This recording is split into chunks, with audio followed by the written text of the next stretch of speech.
Hello everyone, welcome to my channel. So guys, आज मैं environmental chemistry का topic ले रहे हैं, टेम्परेचर इन्वर्जन। तो चैनल पर नया हो तो प्लीज़ चैनल को सब्सक्राइब कर दीजिएगा, बेल आइकन प्रेस कर दीजिएगा। और एमएससी केमिस्ट्री ऑल सेमेस्टर के नोट्स परचेस करने के लिए आप मुझे व्हाट्सएप पर मैसेज कर सकते हो, डिस्क्रिप्शन बॉक्स में शेयर कर दिए। तो देखते हैं टेम्परेचर इन्वर्जन होता क्या है। तो जब वायुमंडल में हाई ऊंचाई बढ़ने के साथ साथ टेम्परेचर डिक्रीज होता है, ठीक है। इसे सामान्यतः लैप्स रेट कहते हैं। इसका टॉपिक मैंने अपलोड कर दिया है, इसको आप अच्छे से तैयार कीजिएगा। इससे पहले ये वाला वीडियो देख लो तो इससे आपको अच्छे समझ में आ जाएगा कि ये हम क्या पढ़ रहे हैं। तो कई बार सिचुएशन उलट जाती है। जब हाइट बढ़ने के साथ साथ टेम्परेचर इंक्रीज होते हैं तो उसे टेम्परेचर इन्वर्जन कहते हैं, ठीक है। मतलब कि जमीन से जैसे जैसे आप ऊपर जाओगे तो आपको क्या होगा, ठंड का एहसास होगा। लेकिन अगर ऐसा हो कि साथ जैसे कि आप ऊपर जैसे जैसे जाते हो और अगर उसका टेम्परेचर अगर बढ़ रहा है तो उसको हम क्या कहेंगे, उसी चीज़ को हम टेम्परेचर इन्वर्जन कहेंगे। और इन्वर्जन आमतौर पर कम टाइम का होता है लेकिन फिर भी काफ़ी आम है। अब आगे देखिएगा, कंडीशन ऑफ टेम्परेचर इन्वर्जन। अब इसकी क्या क्या कंडीशन हो सकती है। तो वो है कि साफ आसमान वाली एक लंबी सर्दियों की रात, यह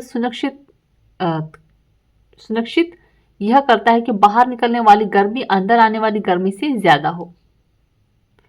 और हो सकता है कि निचले स्तरों पर हवा के ऊर्ध्वाधर मिश्रण बनने के लिए स्थिर हवा हो, जिसके कारण में क्या हो, टेम्परेचर इंक्रीज होता हो। अब टाइप्स ऑफ टेम्परेचर इन्वर्जन। अब कितने प्रकार का टेम्परेचर इन्वर्जन होता है। तो फर्स्ट है ग्राउंड इन्वर्जन। इस प्रकार का इन्वर्जन तब होता है जब जमीन के पास की हवा उसके ठीक ऊपर की हवा की परत की तुलना में अधिक तेजी से ठंडा हो। क्या कह रहा है कि जब जमीन के पास की हवा, जो जमीन के पास की हवा उसके ठीक ऊपर की हवा की परत, मतलब कि जो जमीन की हवा और ऊपर की हवा की परत की तुलना में अधिक हो, तो मतलब कि जमीन की हवा ज्यादा अधिक होगी ऊपर की परत की हवा से, तो क्या होगा, ये ठंडा हो, तो ग्राउंड इन्वर्जन होगा, यानी टेम्परेचर ज्यादा होगा, तब हो सकता है। और दूसरा यही कि टर्बुलेंट इन्वर्जन। यह इन्वर्जन तब होता है जब स्थिर हवा अशांत हवा का ढक लेती है। अशांत परत गर्मी के नीचे की ओर ले जाती है, जिससे उसके ऊपर ठंडी हो जाती है।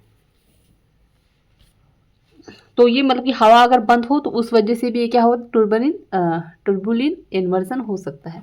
आगे देखिएगा, थर्ड नंबर में है सब्सिडेंस इन्वर्जन। यह उच्च दबाव के कारण हवा की एक परत नीचे आती है तो यह तेजी से गर्म हो जाती है। और फोर्थ नंबर में है कि फ्रोंटल इन्वर्जन।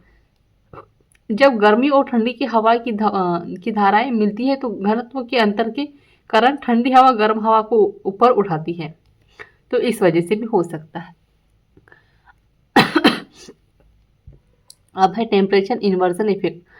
विजिबिलिटी देखेंगे तो ठंडी हवा गर्म हवा की एक परत के भीतर फंस जाती और नमी संग्रहित होकर बादल बनाती है, जिसे स्मॉग कहते हैं, और इसको धुंध भी कहेंगे। उससे जिससे उस क्षेत्र में दूर दूर तक साफ दिखाई नहीं पड़ता है, ठीक है। फिर है रेनफॉल। टेम्परेचर इन्वर्जन के कारण बादल पर्याप्त ऊंचाई तक नहीं पहुंच पाते, जिससे वर्षा नहीं होती और कृषि उद्योग पर आदि पर प्रभाव पड़ता है।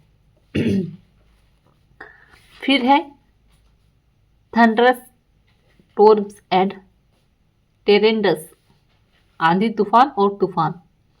तो इन्वर्जन के कारण भी तीव्र तूफान और बवंडर आते हैं क्योंकि ऊर्जा वायुमंडल में फंस जाता है। 4 नंबर में है पॉल्यूशन।